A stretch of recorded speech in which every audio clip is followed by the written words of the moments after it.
Hello and welcome to today's tutorial. So we are taking a short break from the Daniel Diamond blanket and I'm going to show you how to make this one row stitch pattern.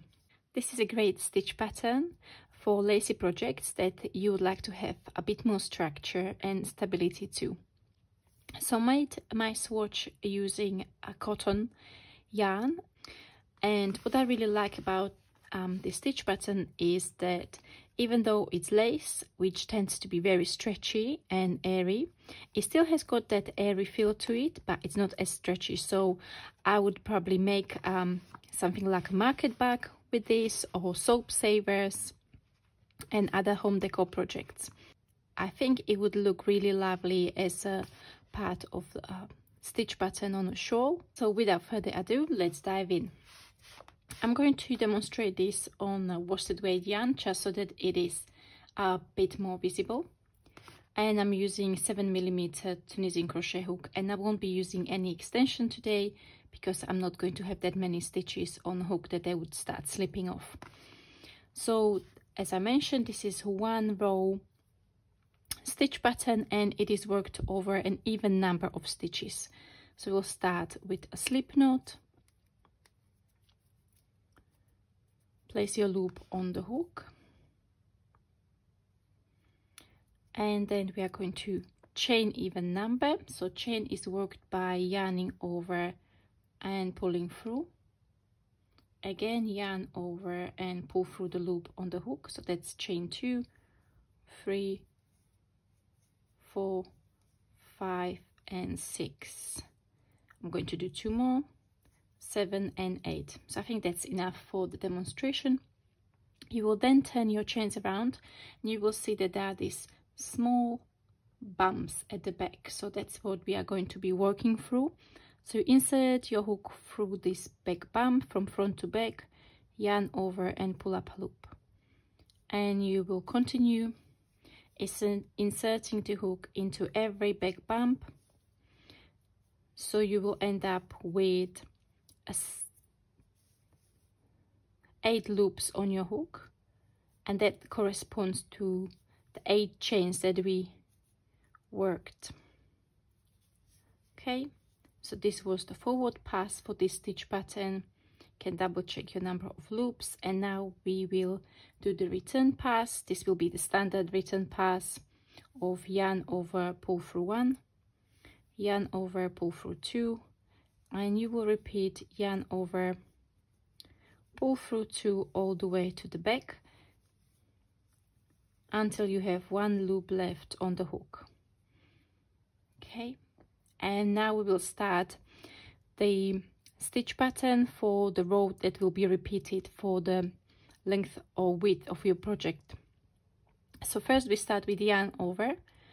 This stitch pattern with the works well with yarn over that is around the hook from the back, but also the one from the front.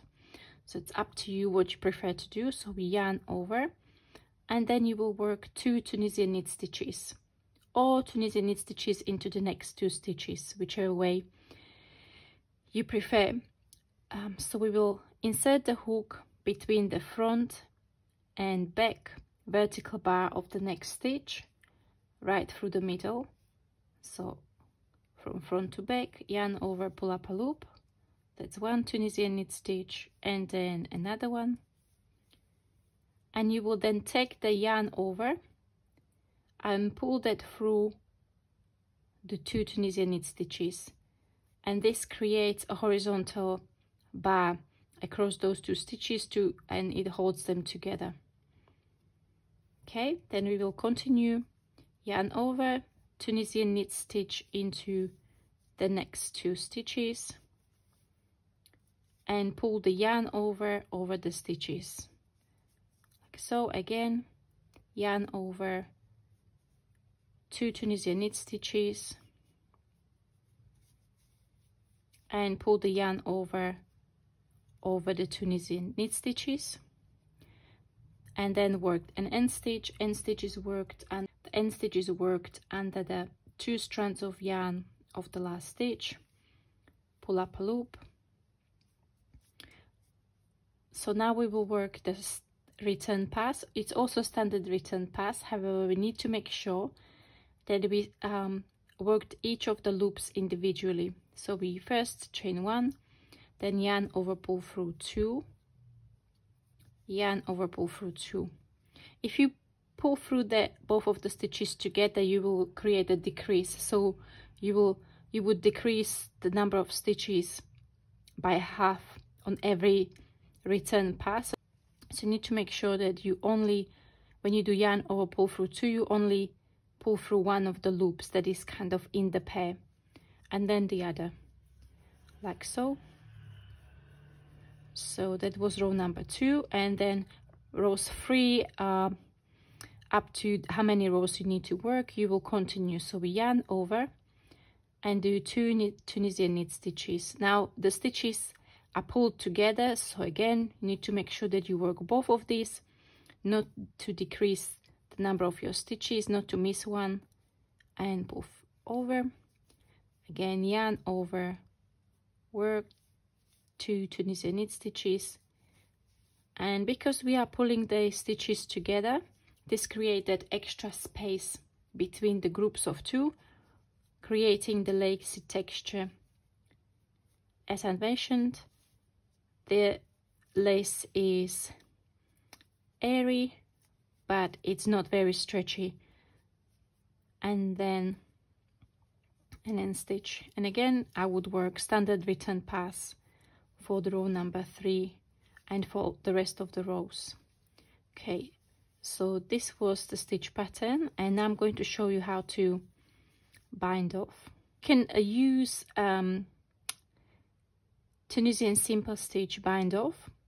That's entirely fine, but what I found worked really well for this stitch pattern is to go under the 2 front vertical bars of both of the Tunisian knit stitches, yarn over, pull up loop and pull through the loop on the hook, and then chain, and then go under the next 2 front vertical bars, yarn over, pull up loop, pull through the loop on the hook and chain.